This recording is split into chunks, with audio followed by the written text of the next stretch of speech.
Possible for me to be on any of the boards that I just mentioned without saying that I'm the son of the Vice President of the United States. You were paid $50,000 a month for your position? Look, I'm a private citizen. One thing that I don't have to do is sit here and open my kimono as it relates to how much money I make or did or didn't. But it's all been reported. If your last name wasn't Biden, do you think you would have been asked to be on the board of Burisma? I don't know. Probably not. I don't think that there's a lot of things that would have happened in my life that if my last name wasn't Biden.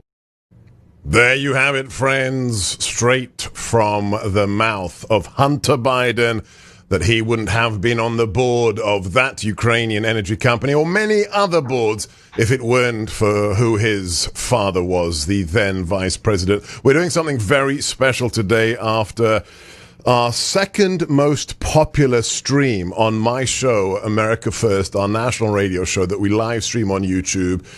We have been breaking records, and yesterday saw our second highest live stream audience. Why?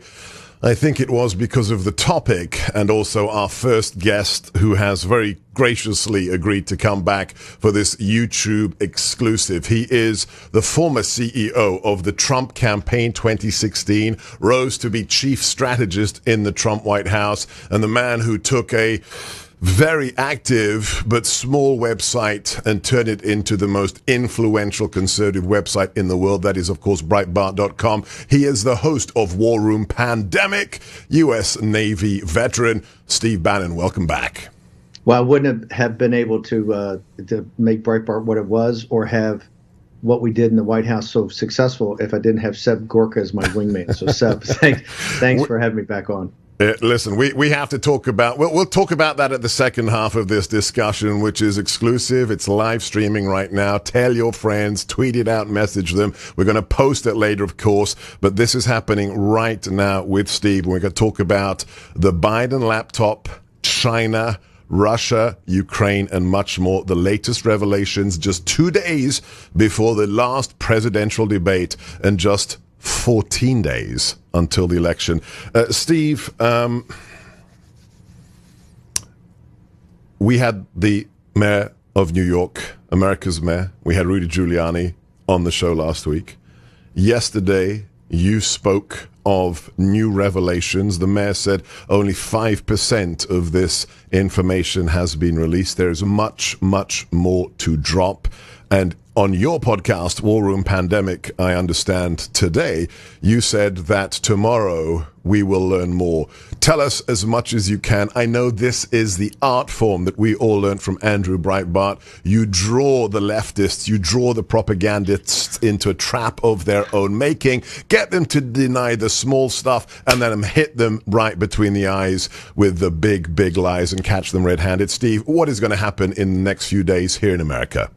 Well, I think, look, you started your show with Hunter Biden, and one of the things that we've been trying to emphasize is this is not a story about a son's drug problem. This is a story about a father's national security problem. Look, Seb, you were one of you were my right hand and one of the top strategists in the White House. You understand geopolitically what we're up against, and trying to put forward an America First national security policy. Here on the financial side and on the political corruption side, we have a story that's just now overwhelming. It's coming from every different direction, including the hard drive from hell, which we're in possession of. Also, Peter Schweitzer and Matthew Turman with 26,000 emails, whether it was Bevan Cooney has now flipped and signed an affidavit, a guy in federal prison that was a partner of Hunter Biden, plus other revelation. I think you're going to see mainstream media all converging on this aspect of national security, foreign policy, geopolitics, and really the Biden family being in business with our enemies, being in business with the Chinese Communist Party and other, bad guys throughout the world, but particularly the Chinese Communist Party. What Mayor Giuliani broke today on War and Pandemic, and he said he's really going to reveal it all on the Maria Bartiromo show tomorrow morning, is not just financial. The president called for AG Barr to look into the corruption and, the criminal activity of the Biden family and Joe Biden specifically relating to access, influence peddling, pay for play, all of those things you talk about in selling out your country for blood money from the Chinese Communist Party. Mayor Giuliani is talking about something quite different that's on this hard drive. and that is crimes and criminal activity that would not be financial in nature, that would be otherwise in nature. And I think it'd be because of behavior. And there's stuff that's quite shocking. Mayor Giuliani has reached out to independent third-party law enforcement to verify and to check this. And I think you're going to see a lot of announcements in the next couple of days. And Joe Biden is now, after being really sheltered by the mainstream media and social media oligarchs, is going to have to step forward. Look, Joe Biden's in the witness protection program for 5 days. The most important 5 days of the whole campaign is the 5 days we're in right now. And Joe Biden has been in the witness protection program. They called a lid on Saturday afternoon. It was announced on CBS News by one of the correspondents that's traveling with the campaign. And it's really stunning, particularly think, hold it, Joe Biden's been in this for 47 years. He mocks Donald Trump all the time that, hey, I know more, I've forgotten more policy than you ever know. Why is Joe Biden in hiding? He's in hiding for one simple reason. He can't take CBS News, that correspondent this keeps asking the question, hey, are these emails validated? He calls it a smear campaign right away. Remember, and all your audience should remember, no one in the Biden campaign has come out and said that these emails are not authentic. No surrogate has come forward, and here's why. The surrogates all call, as you know, Seb, the surrogates all call the campaign and say, hey, look, if I'm going to go out there, I'm not going to have a limb sawed off on the back of me. Is it authentic or is it not? And of course, they're telling them, yeah, watch out here. That's why no surrogates have called out and said it's not authentic. What you have is there running dogs out there doing this ridiculous, Russia. This is Russian, intel. That's absurd. This is the hard drive from hell.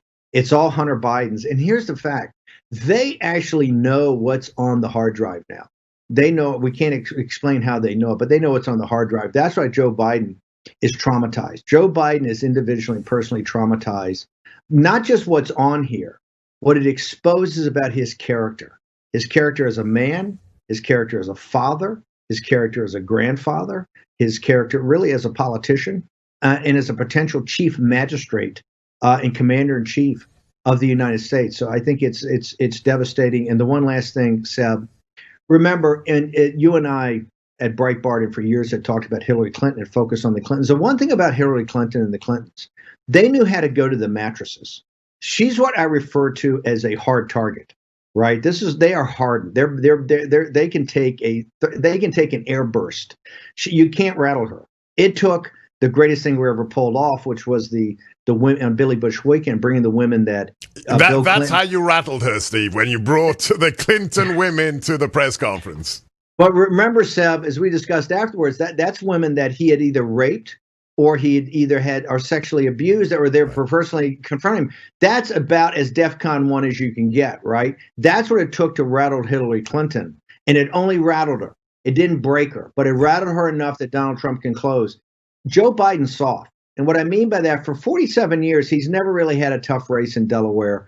Obama took all the heat in the two presidential elections. Joe Biden was just along for the ride. And not just as he's soft, the people around him are very soft. They don't have the Clinton apparatchiks that can really go to war with you. Clinton's got some nasty people around him. The Bidens do too, but not the level. I mean, but the Clintons are world-class nasty. So let me ask you, is the expectation, you're using a lot of national security jargon, I love it, you know me, with hard targets and clearances. Are you expecting if the next bombshell drops that they cannot dispute, they can ask for the laptop back, but they can't dispute it because it is Hunter Biden's, the document with his signature was released yesterday. Are you expecting the Biden campaign to just collapse, Steve Bannon?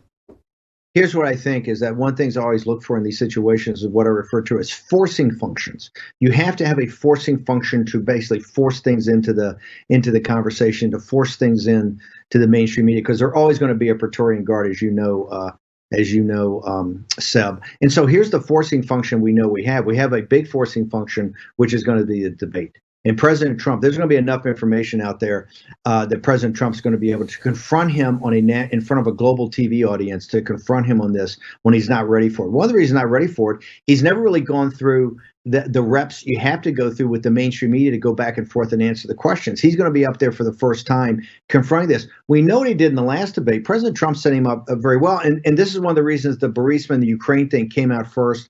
And it's one of the reasons that is so important. Although, as you know, I'm not a Ukraine. I keep saying, hey, that's a sideshow to a sideshow. Russia's not relevant. It's all CCP. The reason it's important, he once again denied it. He lied bald-faced to the American people on the debate stage, and President Trump got him to commit to that. My son's done nothing wrong.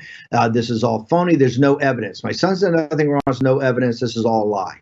We now know that that is a lie from Joe Biden, just in the Ukrainian piece. And now you're going to be overwhelmed with all this evidence that if you've taken blood money of the Chinese people, of Lao Beijing, old 100 names. You've taken blood money of the slave labor of China, and you've taken it through the most corrupt dictatorship in the world, the Chinese Communist Party, and their apparatchiks. So this is what he's going to have to confront in addition to other information and other evidence and other charges that are going to be coming out tomorrow morning and backed up by Rudy Giuliani that are quite frankly pretty horrific.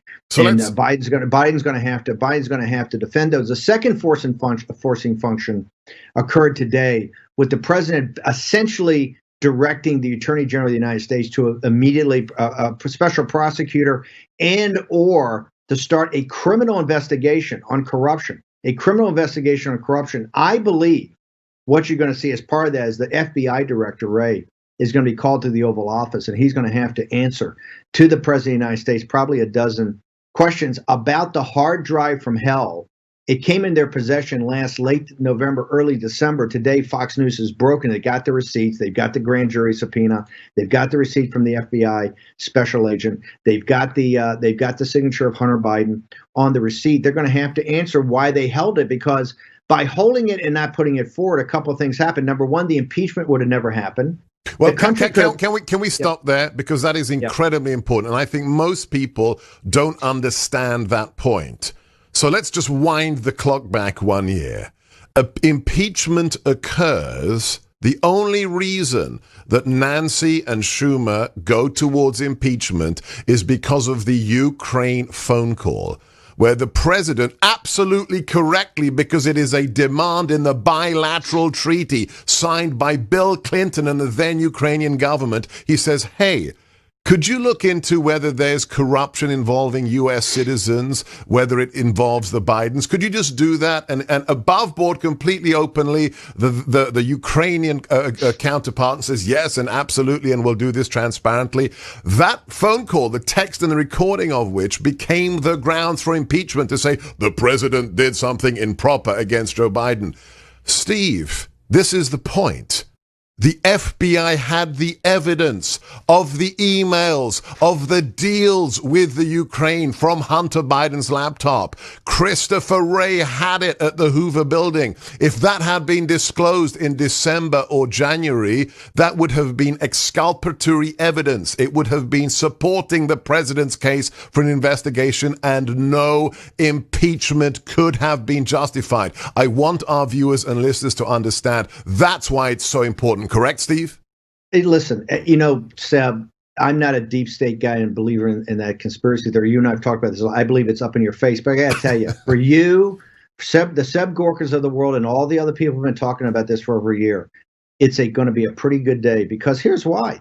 The FBI director had a hard drive with the emails on it that goes through in detail this whole episode. If he had come forward at that time, which he was obligated to do by law, a couple of things would have happened. There would have been the impeachment thing would have stopped right then. It would have stopped in early December, and the country could have gone on with the nation's business, the opportunity cost. The one thing we could have focused on is, guess what? The pandemic coming out of China. Right. The pandemic coming out of China. The 200,000 people that are dead, they're talking about Donald Trump. Hey, this is because of the Chinese Communist Party, but particularly that the country was all occupied in the impeachment. Number one, Wray has to answer that question.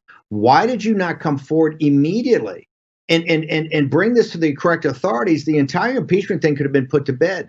In addition, Bernie Sanders or Elizabeth Warren would have been the Democratic nominee. How did they not bring that forward for the Democratic Party and particularly the populist on the left have to be outraged? And this is what I tell all the Bernie Sanders bros.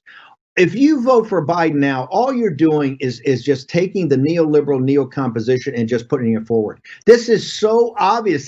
They protected Hillary Clinton. The protection in 2016 wasn't against Trump. We didn't care about all that stuff. That was all nonsense. It was about a failed establishment and a populist economic nationalist message we knew would work. Where the FBI protected her was against Bernie Sanders in the primary. That's exactly what happened here. They took the establishment candidate and formed a bubble around him. If all that information had come out in the first week of December, Bernie Sanders or Elizabeth Warren would have been the Democratic nominee. And I got to tell you, I think the Democratic Party, populist, left-wing base, ought to be furious. It shouldn't be the Trump guys, because I think we got the weaker of the candidates.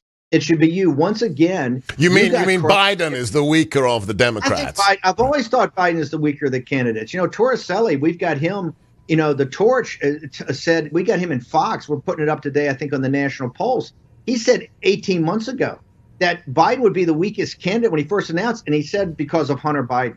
Because he knew that Hunter Biden opens up this story to a broader context. The broader context is just not influence peddling in relationships with foreign governments that are inappropriate in the selling of access to one's office. But Hunter Biden and the drug abuse and all that opens up a window into Biden's character. And that's what you're going to see over the next couple of days. Torricelli knew it 18 months ago. He said, hey, this guy would be by far our weakest candidate, and here's why. He gave you the hint, and now you're seeing it. Listen, to me, Ray, there's about a dozen questions the President of the United States has got to ask Ray in the Oval Office. If he can't come clean and convince the president that he's on top of things and have a convincing argument, these 12 questions, he should be fired in front of the Resolute desk in the Oval Office this afternoon. But Steve, weren't you the person who said the firing of Jim Comey was one of the president's biggest mistakes? Yes, I did. And I think history proves that because the apparatus came against him. But right now, I think what the president has to do, the rot in the FBI is just not at the senior level. There's so many great agents in the FBI, so many great people, but there's clearly a systemic problem. All right. This is the second time this happened. You can't now. Look, this was a Christie guy that got pushed by Christie. I was never a Ray fan, but however, he is the president's pick.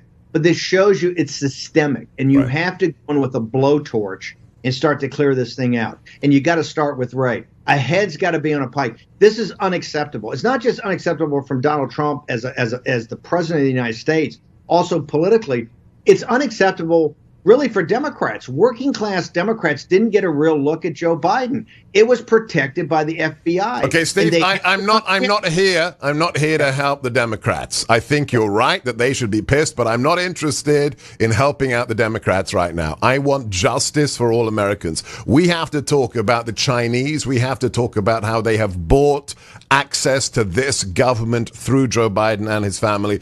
But just for a second, a quick sidebar, because I think most of the people listening who listen to my show, the millions of people who listen and watch America First, may not have understood what you said when you said just 5 minutes ago, you're not into the deep state thing. Steve, I were spied upon. We were surveilled when it was candidate Trump. We were surveilled and spied upon when we were in the White House. What is your description of what they were doing for political purposes, if not the deep state? I think this is the way the system works. I don't think it's a deep state. What I say, it's in your face. It's up at the surface. And I think this proves... This is why I say it's a great day for Seb Gorka and for all the guys that believe in this theory, because right now you're going to be able to say this is categorically correct because the president changed out and put Ray in there. And this just shows you the rot is all the way through the institution. Remember, I have said from the beginning, you have to deconstruct the administrative state. The left took that as I want to burn everything down. I don't. But our institutions need fundamental and radical reform. I have called for a church commission on the CIA and FBI for years now. And the reason I'm saying for the Democrats is I think there's a lot of Bernie bros out there said that will support the president, a lot of economic nationalists that have policy differences but say, hey, look, I'm not going to tolerate this anymore, right?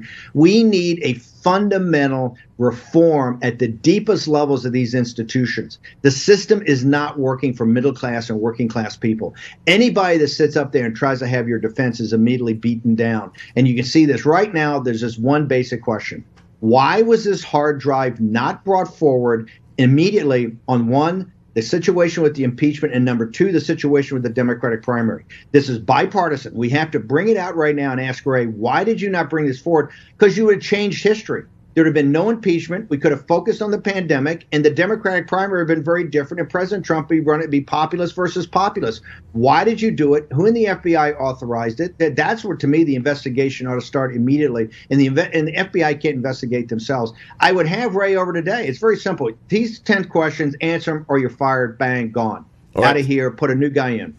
All right, Steve, let's talk about the biggest reason why this story disqualifies Joe Biden. This isn't Hunter Biden's scandal anymore. In the second story from the New York Post, the oldest newspaper in America, founded by Alexander Hamilton in 1801, the second story, which they also censored, that Twitter censored. My account was locked the first time I posted about it. They've done it to Charlie Kirk, to Kayleigh McEnany. Just elements from the second story. Hunter Biden pursued lucrative deals involving China, Communist China's largest private energy company, including one email where he said, quote, "This will be interesting for me and my family." Subject line, expectations, and including details of, quote, remuneration packages with CEFC Energy China Co. He mentions in these emails money for the big guy, a 10% for the big guy, meaning his father. This information was in possession of the in possession of the FBI, and details a half ownership deal of a holding company that was expected to provide Hunter Biden alone with more than $10 million a year. And then all of the cascading division for the rest of the family, including the big guy, his father, the vice president. Steve, I owe you a debt of gratitude. Because I came into the White House to do counterterrorism for Mike Flynn. You pulled me in to be a strategist for your office. And I realized very fast, we're going to deal with ISIS. We're going to deal with Iran, Russia. These are penny ante players. The only strategic threat to America, once I got my clearances, read the briefs, I realized was China. Now, explain, as a person who's worn the cloth of the Republic, who served in the Pentagon, who served on a warship in the U.S. Navy, why it is the China connection today, with today's China, that means that Joe Biden should be disallowed. He should be banned from ever applying for any position of trust at any level of government. Why is it not the Ukraine issue, the Russia issue, but China, Steve Bannon? The Chinese Communist Party is an existential threat to its own people, to the people of the United States, and humanity. 40 million people are infected right now with a virus that came from a P4 lab in Wuhan. Whether that was part of a gain-of-function experiment illegally that went awry or as part of a bioweapons program is not really the point. The point is they knew about it and exacerbated it. There's 200,000 Americans dead, 1 million people throughout the world. That genocide is all in the Chinese Communist Party. This is the existential threat of the greatest existential threat we've ever had, and it's got to be confronted, and it is being confronted by the America First policies and President Trump. Now Biden right now, I would pull his security clearance immediately. I don't think he could actually qualify. He has a compartmented clearance. I don't think he could actually qualify to get a confidential clearance, and here's why. This energy company is one of a number of kind of front companies the Chinese Communist Party has for influence peddling, money laundering, and buying of access in politicians throughout the world. CEFC, China Energy Funding Corporation, was run by intelligence operatives of the Chinese Communist Party and the PLA. The chairman, Yi Jianming, is now missing. He was rolled up in an anti-corruption scandal in China. The reason is he knew too much. He's been missing for 2 years. Now, many people in China, my contacts, say, hey, he was killed immediately. And that's why Rudy Giuliani says he's at the bottom of the Yangtze River. Most of the people in China said this guy was killed immediately because he knows too much. His deputy, Patrick Ho, that's the signature on all these contracts. Now, let's talk about these contracts for a second. One, it's a influence peddling and access to Hunter Biden of $10 million a year for 3 years. $10 million a year just to make introductions. In addition, there's a joint venture where the Biden family owns 50%. Joe Biden owns a pure 10% of that, fully funded by the Chinese Communist Party. This is going to come back with tens of millions, if not hundreds of millions of dollars of profits and capital gains, right? This is where the real money is. And on Friday, Fox News did something brilliant.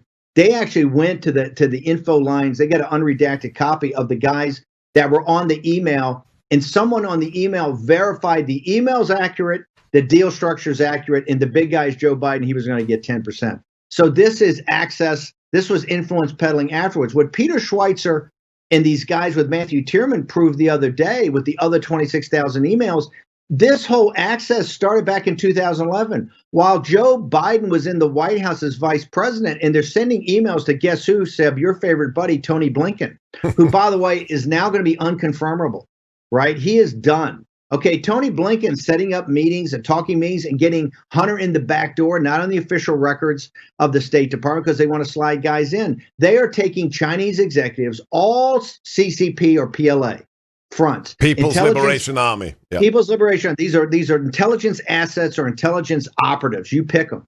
They're coming into the White House. They're meeting Joe Biden. They're getting access. This thing's been going on for 10 years. The business model of the Biden family is very simple. James Biden and Hunter Biden are to monetize access to Joe Biden. You can see this in Ukraine. The reason, Seb, I said it first when we first sat down. I said, look, Russia is a sideshow. Ukraine's a sideshow to a sideshow. And the reason is, look, I spent 4 years of my life on a destroyer hunting Soviet submarines as a junior officer on a Spurns-class destroyer. I know they're bad guys, but they're in a demographic death spiral. The economy's the size of New York State, no technology. They sell natural gas to our allies in Germany. Besides that, they've got a lot of nuclear weapons, and they're run by a kleptocracy, KGB. Bad guys, got to keep it. But China's an existential threat. Right. This is the greatest threat America's ever had. And Joe Biden's basically family is totally compromised in national security. The topic of being compromised means that you're not available to get a security clearance. Joe Biden right now, if I was the president, for the good of the nation, I would pull his security clearance this afternoon. And hang on, let's just stop here, because the president didn't understand that when we came in. And why should he? I'd spent 7.5 years teaching the U.S. military. I was a DOD civilian, your prior service Navy. The classification system of the United States exists for one purpose and one purpose alone: to serve the interests of the incumbent commander-in-chief. He can take away clearances, he can grant clearances based upon his discretion, and the idea that Joe Biden, simply as a nominee, has the highest level of clearance compartmented top secret SCI is a travesty. And you're right, Steve, he should be stripped today of his clearances. But sorry, I want those who are not. No. But this is for the protection of the nation. He's proven in these emails that they've sold access at the highest level. Look, this company's in bankruptcy today. Okay, this company the CEFC went from 38 million in revenue to about 40 billion in revenue in a couple of years. It was a complete money laundering and influence peddling operation of the Chinese Communist Party. It's now in receivership in China. All the executives are either missing or in prison in China. These are the worst guys with one of the worst companies reporting to the worst dictatorship in the world. Those are the business partners of Joe Biden. And one thing I just want to make sure the audience understands: this money is blood money. It came off the slave labors of China. Remember, the greatest opposition to the Chinese Communist Party is not the U.S. government. The greatest opposition is the Chinese people. Yeah. The liberation of the Chinese people, Lao Beijing, which is old 100 names, which is the deplorables of China, they stand in direct confrontation to the Chinese Communist Party. Joe Biden, for all this happy talk, he's Joe from Scranton. He just cares about the little guy. That's what Obama says in his ad the other day. Joe Biden's taking blood money from the Chinese people that are treated like slaves by the Chinese Communist Party, and he's put it in his own pocket. This is how Hunter Biden pays for the crack cocaine. This is how he pays for the hookers. This is how he pays for the orgies. This is how he pays for all the depravity that everybody's going to see over the next couple of days. This is how he funds it off of blood money out of China. And my point is to the progressive left and the mainstream media. Did the Chinese people not count here? Do we allow the Bidens just to monetize their agony, which is what's happened, and they just get a free pass? They should be held accountable. The reason Joe Biden's in hiding is very simple. He cannot stand in front of a microphone and even answer the most basic questions about this, right? He wants to hide. But I got news for you. The righteous indignation of this country, as channeled through Donald J. Trump, is going to confront him and take him on, and I think destroy him on Thursday night. Because in front of the entire globe, he's going to be stripped of all his phoniness, and he's not going to be able to have a good answer on any of this, and the facts are going to be out. All right, well, let's talk about the next 14 days, and let's talk about the effects of these revelations. You've seen the hard drive. You're working with America's Mayor Rudy Giuliani, but we have to see all of it. And this point that Steve just made is an important one, friends. If you are left wing, if you're a Bernie bro, if the thing that, you know, when you wake up in the morning drives you the most is not the founding fathers and the American Republic, but human rights, then Biden is the problem. The president is building the wall to protect the girls who are being raped by the traffickers, to protect the children who are dying as they're being smuggled, whether it's the wall or whether it's the slave camps in China that indirectly and directly profited people like Hunter Biden and his family. Then if you care about human rights, you should agree that the only vote is Donald J. Trump, who's not a politician, who's a populist and got elected because of the forgotten men and women who said, we believe in you, and who he has served admirably for the last 4 years. So, Steve, let's talk about, even if all of this comes out, even if we have literally the signed, stamped witness documents that Joe Biden took millions from the communist regime, we have a bigger problem. 29 million Americans, Steve, have already voted in early ballots. 29 million. 80 million ballots have been sent out unbidden by Democrat governors and attorneys general. Is the biggest threat to the integrity of the republic not the threat to the peaceful transition of power that those mail-in ballots actually represent? Because the president could win statistically. It's not, you know, he could do what he did in 2016 and you helped him to do in 2016. But if the Democrats deploy those 3,000 lawyers all over the courts of America, what happens on Inauguration Day when we don't have a 270 clear electoral college mandate for either candidate, whether it's Kamala or whether it's Beijing Biden, and Nancy Pelosi becomes the acting president? You are the number cruncher par excellence. I want you to tell me and all the people you call the hobbits out there, the real Americans who don't live in the coastal urban elite centers, how do we deal with that threat to our republic? You know, this threat about the plot to steal 2020 as put forward by the Transition Integrity Project is a real threat to the American Republic. But let me give you some good news, because I've been working on this for months. It's one of the reasons I didn't step into the campaign back in June when a bunch of the donors asked me to. I said, hey, look, Stepien is the best ground game guy around there. This is what it's going to come down to. Put Jason Miller, Greg Manns, Steve Cortez from the War Room, other people around him, you'll be fine. That I was focused on this plot to steal Trump's win on Election Day. But let me just give you some, I think, breaking news.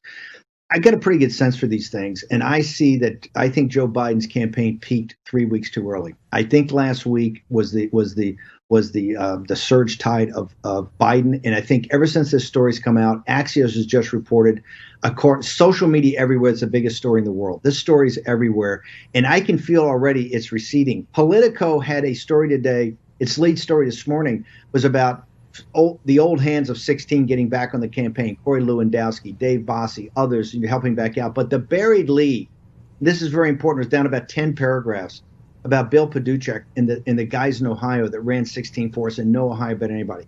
They said the key is where Trump's not going to go in the next 2 weeks. One of those places is Ohio, as much as they plan, because they think they put Ohio away. This is going to come down now because I think Ohio and Florida are trending towards Trump. I think you're seeing in North Carolina, Arizona, I think you're seeing better movement. And by the way, it's going to come down to Pennsylvania. I would tell every deplorable out there, this is all about ground game. This is all about touch points. Biden right now, and this is why you're seeing smart, the campaign head of Biden sent out a memo over the weekend saying, forget the pundits, forget Twitter, forget the national polls. This is a dogfight. If you see smart people like Stephanie Ruhle on MSNBC and Van Jones, I didn't say you got to like them, but these are smart, tough people. They're both in panic mode. Stephanie Ruhle saying today, why is Joe Biden in a lockdown with the 5 most important days he should be on the campaign trail? Van Jones said on CNN last night, the Biden campaign has no real ground game.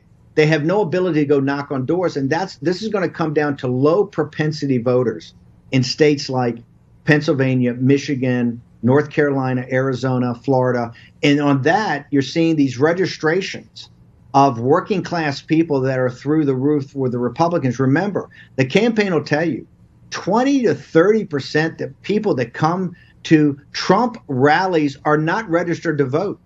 Ralph Reed, who's one of the best guys out there, one of the toughest political operatives, head of the Faith and Freedom, said that 40 million evangelicals were not registered to vote. They're registered. They're going and making 5 million door knocks. They're registering guys. So this is all about turning out to vote. I think you're seeing a shift in momentum like we saw in 2016. The good thing about Trump, he's the best closer in the world. You get him focused, and I'm telling you, he's going to do 5 of these events a day. He's nonstop. But Steve, I agree. And you brought him victory when you came in 16 points down and you helped him to be that epic closer after Billy Bush and everything else. But my issue is timing. I don't care if peak Biden was 3 weeks ago, because that's when 28 million people voted. So are you not concerned by the mail-in votes? I am. So the plot to steal, but this is, I think, the good news, is that the mainstream media, look, as you know, Seb, we've covered pandemic. We were the first people to cover it back in mid-January. But the mainstream media caused mass hysteria and traumatized the Democratic Party, not just the low information part of it, Correct. the elites. They don't want to go stand in line. They want to do mail voting. Here's the thing. People should look at the Democratic primaries in June in woke Brooklyn and know-it-all Manhattan. 30% of the vote was uncertifiable in Brooklyn. Democratic candidates, Democratic election officials, and a complete Democratic operation, 30%. In Manhattan, it was 20%. The ability to certify these votes, normally we have 12 or 15 million. It's going to be 50 or 60 million of these mail-in votes, is going to be impossible. In the counting rooms is where this thing's going to be. I agree. The victory of election day that Trump's going to have, he's going to have a big game day victory. That's going to be held by election officials, very tough MAGA people in these counting rooms contesting every ballot. So when do you expect we could actually have a result of a victory? How long is it going to take? I think President Trump at 11 o'clock at night, 11 o'clock Eastern Standard Time on the 3rd of November will declare a victory from the Oval Office. I don't think there's any doubt of that. I think it'll bagged Ohio by then. Will be up big in Pennsylvania. Without the local authorities saying we can't call it? No, I think social media, the mainstream media is going to go nuts. You're going to see a meltdown. You're going to see, if you thought you see suppression in the New York Post story, if you thought you saw Seb Gorka's account getting locked up because you were retweeting Rupert Murdoch, just some random schmuck like Rupert Murdoch. Like Rupert Murdoch has $80 billion of market capitalization, thousands of media outlets, Alexander Hamilton's paper, but no, Jack Dorsey's got to lock down Seb Gorka in the communications director of the White House, right? Because they don't like the story, right? So no, but you're going to see it 10 times worse. That's why I happen to think that I believe now. Before I thought it was going to be a big lead. Now I think if Trump continues to press, if Barr does his job, if Rudy comes out and exposes all of this, which I think it is, if President Trump holds him accountable on Thursday night, I think you'll see a shifting of the tides here in the last 14 days. We put it away early. If we lead early, but haven't put the kill shot in right early, you're going to see a fiasco afterwards. But I will tell you, Trump's big red predicate he's setting on the evening of November 3rd is not going to be reversed. President Trump is not going to have this election stolen from him. Not that they're not going to try, look, the transition. So what do you mean? I mean, I think that he's going to have enough smart election officials, enough smart lawyers in the room to contest enough ballots. Even if we go past the safe harbor on the 8th of December and don't make the Electoral College, I believe because we hold the congressional delegation right now, if this has to go into the House of Representatives, we are up 26-23 to one tie being the Commonwealth of Pennsylvania in the House of Representatives. I think that'll even be better by the new Congress that comes in. I think it'll be 26, maybe 21 to 3 or 4 tie. So I think he even has a bigger advantage in the House of Representatives. And they're already panicked. And the last thing to remember is that's the importance. The progressive left brought this on themselves with the thousands of lawyers you talked about in the 200 lawsuits already. They're going to use lawfare to try to steal this.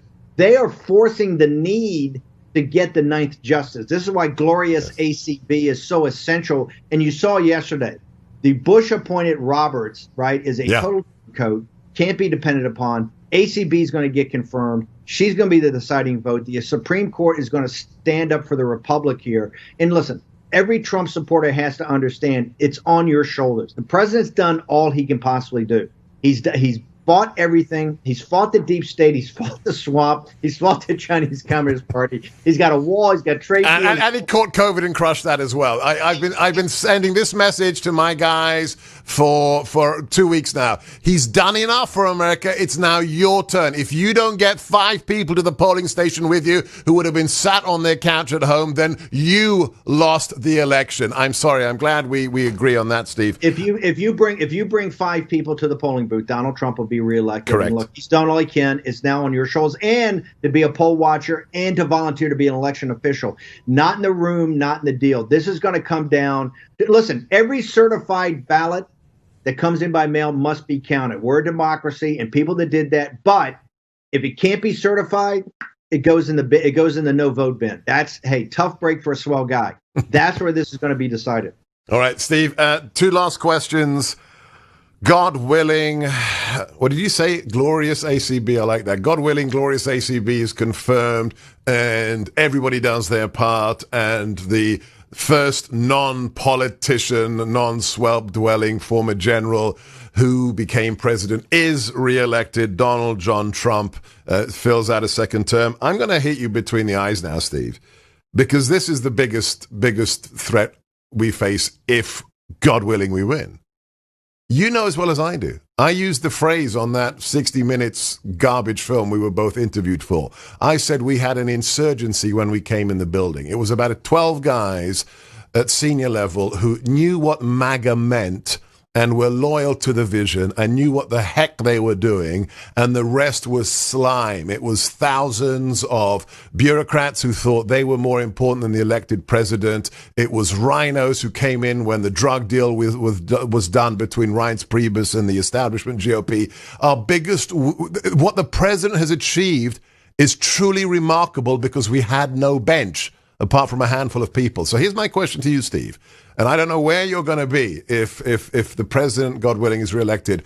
How do we solve the bench issue? I have one suggestion, and I'm going to listen to all of yours. Get all the big departments out of D.C. I want to see the State Department in Wyoming. I want to see, the Department of Education nixed or put out in Montana so that all the bureaucrats resign instead of living in real America. How do we solve the issue of the tiny size of the MAGA team and the swamp creatures, the implicit permanent state?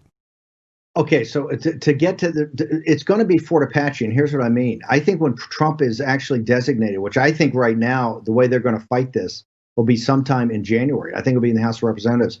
This city is going to be under siege. I don't happen to believe right now that President Trump, when he wins, will even have the inauguration at the Capitol. I think the inauguration may be at the White House. The left is not going to give up. They've already said, Hillary Clinton's already said, under no circumstances are they going to concede.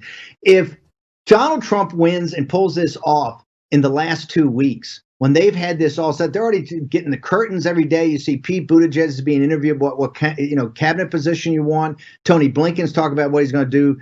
He's going to run against Susan Rice, be a Secretary of State. When just in the interregnum, it's going to be a fiasco because they're going to try to use the muscle of Antifa and certain elements of Black Lives Matter to take over the city. They said that. That's part of the Transition Integrity Project. After he's inaugurated at high noon on the 20th of January, 2021, to start his second term, every day is going to be Stalingrad. Nancy Pelosi is going to move immediately to impeach him. She's going to move on the 25th Amendment. They've already teed this up. They are bound and determined. Remember, Jeffrey Toobin, who I know is kind of a controversial character today, but actually wrote a good piece in the New Yorker about 2 weeks ago about this whole issue of stealing the election. He said there was a senior Democratic official who gave a great quote but wanted to be anonymous and said, hey, the party today is very different than 2000. It doesn't believe in any institutions, but ideologically it's aligned. And under no circumstances, there's not one person, 0% chance any Democrat will say for the good of the country, it's time to concede. And the reason is they think Donald Trump, that the country, the republic can't take another 4 years of him, and that he's an existential threat to the country and to the Democratic Party. People have to understand, and MAGA has to understand. If you think the first term was a fight every day, you haven't seen anything. Right now, they think they've got victory. For Trump to come back and to take this and to close on it and have another 4 years and basically have a glide slope to have maybe 8 or 12 years of MAGA representation and a real revolution that does what Seb Gorka wants to, deconstruct the government and send it back out to the hinterland and really have an America First MAGA agenda. They are going to fight this every day. So it's going to be Stalingrad. Not only are we going to have a thin bench, but that thin bench is going to have to combat the combined forces that you've seen in this campaign are then going to have it's going to be a permanent civil war. And by the way, one side's going to win and one side's going to lose. We're in a fourth turning. This is either going to be the republic, as Franklin warned us, a republic if you can keep it. This is where it is if you can keep it, okay? And we're either going to be the country that's been bequeathed to us from 14 previous generations, or we're going to be something that you saw in Portland, you see in Seattle, you see with Antifa and certain elements of Black Lives Matter and Nancy Pelosi. If that's what you want in the squad, if that's what you want, that's what's coming. If you want to defend against that, you're going to have to fight for it every day. We're talking to Steve Bannon, CEO of the Trump Campaign 2016, host of War Room Pandemic, former chief strategist to President Trump. I'm Sebastian Gorka, former strategist to the president and currently member of his National Security Education Board. Let me just add one thing, because the president always asks me about the show when I see him. I know his team monitors us. I'm going to add one thing, and I suggested this to the White House when we both served there. If, God willing, the president wins, he needs a team of what I call, it's a technical phrase from the swamp, he needs a team of about 12 hard bastards whose job it is to every week go to each department and to find out if they are following the president's mandate and doing what the American people have given him a mandate to do. And if they don't, to get those people immediately fired. That's my recommendation. You've heard it from me before, Mr. President. You need a team of what I call the League of Serious Gentlemen who make sure MAGA exists outside of the Oval Office and MAGA exists across the bureaucracy. We are 2 days away from the second and final debate. Let's give the president and the team a bit of operational, if not strategic advice. What needs to occur? This is again going to be run by a swamp creature, a member of the fake news industrial complex, a person, Welker, who likes to scream questions of radical leftism to the president. What should he say? What should he ask? What should the demeanor be? And how important, we have an audio cut that I think really has to be informative of his approach. How important is, for example, leveraging what Joe Biden previously said? I have never discussed with my son or my brother or anyone else anything having to do with their businesses, period. Steve, your advice. Look, I think it's outrageous they put a kill switch in on the microphone, and I would actually have the campaign demand that come out. But I would tell the president, let Biden finish, and here's why. He doesn't know where he is. When he gets to the fourth sentence, he's forgotten the second sentence. Let him prove to the American people that, remember last time the moderator, Chris, I had to pull him back twice on the mask question and on the taxes question. Biden had wandered off the stage. He doesn't know where he is half the time. People, and look, everybody's got relatives and parents are getting older. He's just a sundowner. He's at 5 or 10%. Just let him wander.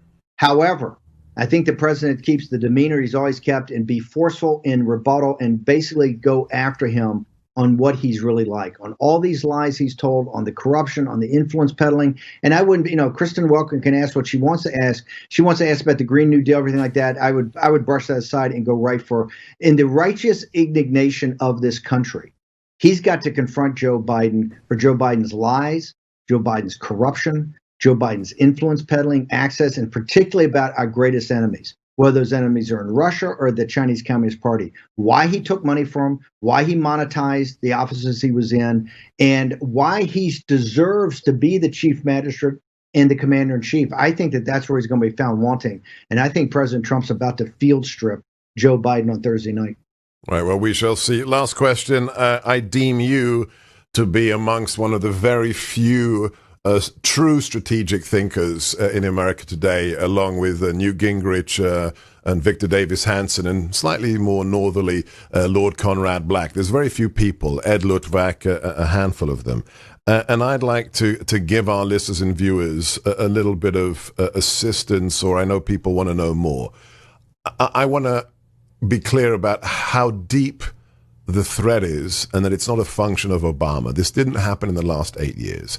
This is a much deeper problem. And if you really want to understand the nature of what happened, read the book that Steve told me to read. It's J.D. Vance's Hillbilly Elegy. He's not a Republican. I think he's changed his mind on President Trump. But if you want to understand how both parties betrayed all Americans, you read that book, Hillbilly Elegy, about J.D. Vance's family. And then secondly, to understand where it began, why they betrayed us, you've got to read Andrew Breitbart's Righteous Indignation. Chapter 6 is life-changing. It changed my life. It's why I wrote my book, The War for America's Soul, when I left the White House. Because, Steve, and add here what is most important to you, after I read Andrew's book, after I read J.D. Vance's book on your recommendation, and sat down and explored these things for myself, went beyond the national security domain and investigated them, and then put them all in my book, The War for America's Soul, I realized this has been going on for about 90 years. It starts with a crippled Italian communist in a prison called Antonio Gramsci.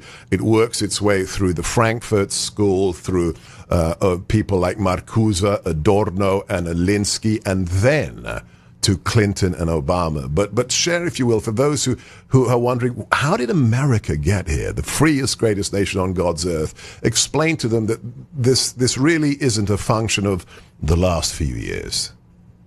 No, this has been going on for decades, and one of the reasons is conservatives and basically working class people are most focused on their civic associations and their families and their work and their religion. They're not.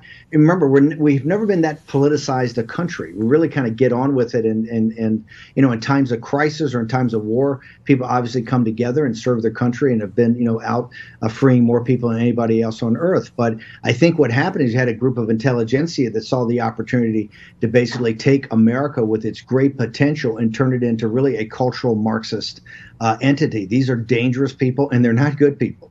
And I think Andrew Breitbart, what he did was just absolutely amazing. It's incredible. One book I would recommend now, it's a little dense, but I think it's about the time we're in, and that's The Fourth Turning. I think people have to understand we're in these are uncertain times, but these phases in America, right, for the Revolution, the Civil War, the Great Depression, World War II, every 80 to 100 years, America goes through these amazingly turbulent times. But it's the working class Americans that make the decisions at the end of the day. And we're going to make decisions here in the next 5 or 10 years, right? That are going to be absolutely essential. And we'll either be the republic that was bequeathed to us on the other side of this, or we're going to be something radically different. The something radically different, Andrew Breitbart lays out in his book, and Seb Gorkin in your book. And Seb, you know it, coming from Europe, your European background, you understand the deep power the intelligentsia can have. So we're in a dangerous, dangerous time. And that's why the next 14 days, they're going to talk about 100 years from now. What the outcome is on November 3rd. 250 flag officers about 6 weeks ago. And these are guys like Tom Hayward, the fighter pilot I work for as the CNO. These are people that have served in every war since Korea, some of the most heroic people we have, admirals and generals. They said, and this is not Seb Gorkin and Steve Bannon with their hair on fire, right? These are flag officers that said, this is not just the most important election in modern times. This is the most important election in the history of the republic, because if Trump loses, we're going to be something very different. And so I think the stakes could not be higher. I like where we are right now. I like the momentum we've got. I particularly like the team we've got, and the people line up on our side of the football. It's all, once again, it's always on the shoulders of the deplorables. It always comes back to them. Now's another time to return and call to glory. So it's time to get down and grind it. It's not going to be fancy. It's not going to be glamorous, but now it's just to grind it out and get out the vote. So to understand what happened, read what Steve recommends, read J.D. Vance's Hillbilly Elegy, check out my book, The War for America's Soul, especially Chapter 3, which gives you the names, the places, the dates of the plot against America. Subscribe to us. This is free. It's America First. hit the subscription button, hit the notifications bell twice. Check out Steve's daily podcast. It's the War Room Pandemic at War Room Pandemic. And let's end on this, Steve. You use the we love the play. People are now proud of being deplorables. When we were in the White House, you used the phrase hobbits. And I learned since then that J.R.R. Tolkien, he modeled his hobbits, Sam Ganges, Frodo, Bilbo, he modeled them on the Tommies of World War I, the men he served with from the shires in the trenches, the brave men who didn't have to fight, were conscripted and fought for Western civilization. It is a term of endearment, and that's what America really is. It's the derisively termed flyover countries, the people who live there, who created America and who bleed and die for America. In the last minute we have, Steve, in the last 14 days, what should the hobbits do? What should the deplorables do? What is your message to them? And if they're feeling despondent, what do you say to them? Don't feel despondent. Victory's within our grasp. It's right here. It's all about to deliver. First off, tweet out and push out all the content you see from Seb and everybody else. And push the content out. Number two, get every person you know. You should do 10 for 20. Okay, 10 people in the 2020 election, tap on them, get them out to vote. Get them to vote, particularly low propensity voters. Also sign up to be a poll watcher and then sign up to be an election official. Do it today. Action, action, action. That's what's going to win here. Don't be despondent. There's sunlit uplands on the other side of this, but we got to work now for the next 14 days. Thank you, Steve. He is the host of War Room Pandemic, former chief strategist to the president. I'm Sebastian Gorka, member of his National Security Education Board and